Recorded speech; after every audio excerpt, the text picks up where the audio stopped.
नमस्कार। आज हम करने वाले हैं क्लास 12th मैथ्स की पहली किताब का एक सुपर फास्ट रिवीजन। मतलब पहले 5 चैप्टर्स के वो सारे फॉर्मूले जो एग्जाम में सबसे ज्यादा काम आने वाले हैं। ये समझ लीजिए कि ये वो हथियार हैं जो हर सवाल को हल करने में मदद करेंगे। तो यहाँ हमारा गोल एकदम सिंपल है, कम से कम टाइम में वो सारी जरूरी बातें जान लेना जिससे एग्जाम की तैयारी एकदम पक्की हो जाए। तो चलिए ज्यादा टाइम नहीं लगाते और सीधे शुरू करते हैं। ऑल राइट, तो सबसे पहले बात करते हैं चैप्टर 1 की, रिलेशंस एंड फंक्शंस, यानी संबंध और फलन। और ये कोई मामूली चैप्टर नहीं है, ये वो नींव है जिस पर कैलकुलस की पूरी बिल्डिंग खड़ी होती है। किसी भी रिलेशन को समझने के लिए बस 3 चीजें चेक करनी होती हैं। पहला, रिफ्लेक्सिव, मतलब क्या हर एलिमेंट का खुद से रिश्ता है, जैसे आईने में खुद को देखना। दूसरा, सिमेट्रिक, मतलब क्या ये टू वे स्ट्रीट है, अगर ए का रिश्ता बी से है तो क्या बी का भी ए से है। और तीसरा है ट्रांजिटिव, ये है चेन रिएक्शन, अगर ए बी से जुड़ा है और बी सी से तो क्या ए सीधा सी से जुड़ता है। और हाँ, अगर कोई रिलेशन इन तीनों टेस्ट में पास हो जाए तो बस उसे हम कहते हैं इक्विवेलेंस रिलेशन। अब आते हैं फंक्शंस पर। 1 to 1 यानी एकाएकी, इसका सीधा सा मतलब है हर इनपुट की अपनी एक खास आउटपुट जोड़ी है। कोई 2 लोग एक ही सीट पर नहीं बैठ सकते। और मेनी टू 1, यहां कई अलग अलग इनपुट एक ही आउटपुट पर पहुंच सकते हैं। अब सवाल यह है कि इसे चेक कैसे करें। बहुत आसान है, बस f of x1 को f of x2 के बराबर रखो। अगर सॉल्व करने पर हमेशा x1 = x2 ही आए तो समझ जाइए कि फंक्शन 1 to 1 है। चलिए अब चलते हैं चैप्टर 2 पर, इनवर्स ट्रिग्नोमेट्री। अब देखिए, ट्रिग्नोमेट्रिक फंक्शंस जो होते हैं वो अपनी वैल्यूज को बार बार रिपीट करते हैं, है ना। तो उनके इनवर्स को समझने के लिए हमें उनके लिए कुछ बाउंड्रीज, कुछ सीमाएं तय करनी पड़ती हैं।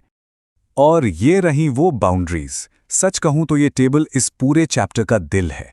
हर इनवर्स ट्रिग्नोमेट्रिक फंक्शन का अपना एक फिक्स्ड एरिया होता है जिसे हम कहते हैं प्रिंसिपल वैल्यू ब्रांच। सही आंसर तक पहुंचना है तो इन्हें याद रखना बहुत ही ज्यादा जरूरी है। लेकिन घबराइए नहीं, 6 की 6 ब्रांचेस को रटने की जरूरत नहीं है। बस एक मैजिक नंबर याद रखिए, 2 4 5, 2 4 5। ये लिस्ट में दूसरे, चौथे और 5वें फंक्शन को दिखाते हैं, कॉज इनवर्स, कॉट इनवर्स और सीकेंड इनवर्स।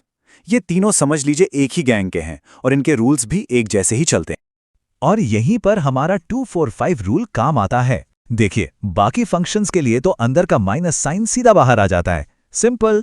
लेकिन हमारे 2 4 5 क्लब के मेंबर्स यानी कॉस इनवर्स, कॉट इनवर्स और सीकेंड इनवर्स, इनके लिए अंदर के माइनस को हटाने का एक खास तरीका है।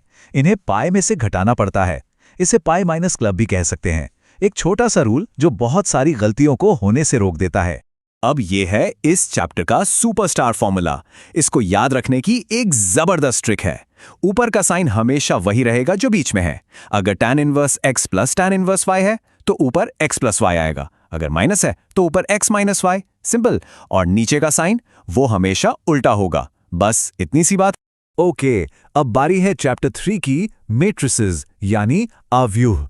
हाँ, मुझे पता है ये देखने में थोड़े डरावने लग सकते हैं, पर असल में ये कुछ नहीं, बस नंबर्स को एक साफ सुथरे ग्रिड में ऑर्गेनाइज करने का एक बहुत बढ़िया तरीका है। मैट्रिक्स को मल्टीप्लाई करने का बस एक गोल्डन रूल है, अंदर वाले नंबर्स मैच होने चाहिए। मतलब अगर मैट्रिक्स ए का ऑर्डर mxn है और b का pxq, तो मल्टीप्लिकेशन तभी पॉसिबल है जब n और p बराबर हों। और रिजल्ट क्या मिलेगा? उसका ऑर्डर बाहर वाले नंबर से पता चलेगा, यानी mxq। सो अंदर वाले मिले, बाहर वाले रिजल्ट दें। कितना आसान है। ट्रांसपोज की प्रॉपर्टीज ज्यादातर सीधी सादी हैं, सिवाय एक के जो सबसे इंपॉर्टेंट है। जब मल्टीप्लिकेशन का ट्रांसपोज लेते हैं तो ए बी का transpose a dash b dash नहीं होता, ये b डैश a डैश हो जाता है। ऑर्डर रिवर्स हो जाता है। इसे याद रखने के लिए सॉक्स एंड शूज रूल सोचिए। पहले सॉक्स पहनते हैं फिर शूज, लेकिन उतारते समय पहले शूज फिर सॉक्स। ऑर्डर हमेशा उल्टा हो जाता है। हर स्क्वायर मैट्रिक्स के अंदर ना एक सीक्रेट नंबर छिपा होता है, एक ऐसी वैल्यू जो उसके बारे में बहुत कुछ बताती है। चैप्टर 4 में हम उसी सीक्रेट नंबर यानी डिटर्मिनेंट के राज खोलने वाले हैं। लेकिन इससे पहले कि हम आगे बढ़ें, एक बहुत ही क्रिटिकल सवाल, एक ऐसा सवाल जो किसी भी प्रॉब्लम को सॉल्व होने से रोक सकता है। आखिर ऐसा कब होता है जब किसी मैट्रिक्स का इनवर्स निकालना इम्पॉसिबल हो जाता है? और इसका जवाब बहुत सिंपल लेकिन उतना ही पावरफुल है, जब उसका डिटर्मिनेंट 0 हो जाए।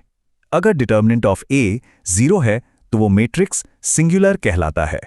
ये एक बड़ा सा रेड फ्लैग है जिसका सीधा मतलब है स्टॉप, इसका इन्वर्स नहीं निकल सकता। और अगर डिटर्मिनेंट 0 नहीं है तो इन्वर्स निकालने का ये रहा मास्टर फॉर्मूला।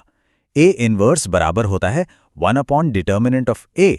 और अब समझ आया कि डिटर्मिनेंट 0 क्यों नहीं हो सकता, multiplied by the adjoint of A. और इसी के साथ अब हम कदम रख रहे हैं कैलकुलस की दुनिया में। Chapter 5 continuity and differentiability. यहां हम सीखते हैं चेंज की भाषा, मतलब कोई भी चीज किस रेट से कितनी तेजी से बदल रही है। तो चलिए कुछ बेसिक डिफरेंशिएशन फॉर्मूलाज का एक रैपिड फायर राउंड हो जाए। ये वो टूल्स हैं जो हर रोज काम आएंगे। पावर रूल, वो फंक्शन जो कभी नहीं बदलता, e की पावर x। और हाँ, लॉग और exponential functions. Next up trigonometry. यहां एक सिंपल सी ट्रिक हमेशा याद रखना। अगर फंक्शन का नाम को से शुरू होता है, जैसे कॉस, कॉट या कोसेक, तो उसका डेरिवेटिव हमेशा नेगेटिव होगा। ये छोटी सी बात साइंस की गड़बड़ी से हमेशा बचाएगी। और मजे की बात यह है कि को मतलब नेगेटिव वाला रूल यहां इनवर्स फंक्शंस पर भी लागू होता है। बस साइन इनवर्स, टैन इनवर्स और सेक इनवर्स के फॉर्मूले याद कर लीजिए।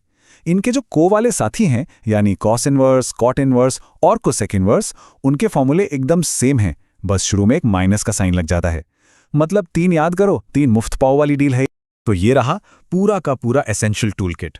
ये पहली किताब के पहले 5 चैप्टर्स के वो फॉर्मूले हैं जिनके बिना मैथ्स की गाड़ी आगे बढ़ाना सच में बहुत मुश्किल है। अब जब ये सारे टूल्स हमारे पास हैं तो असली खेल अब शुरू होता है, क्योंकि अगला स्टेप सिर्फ फॉर्मूले जानना नहीं बल्कि उन्हें असल में यूज करना है।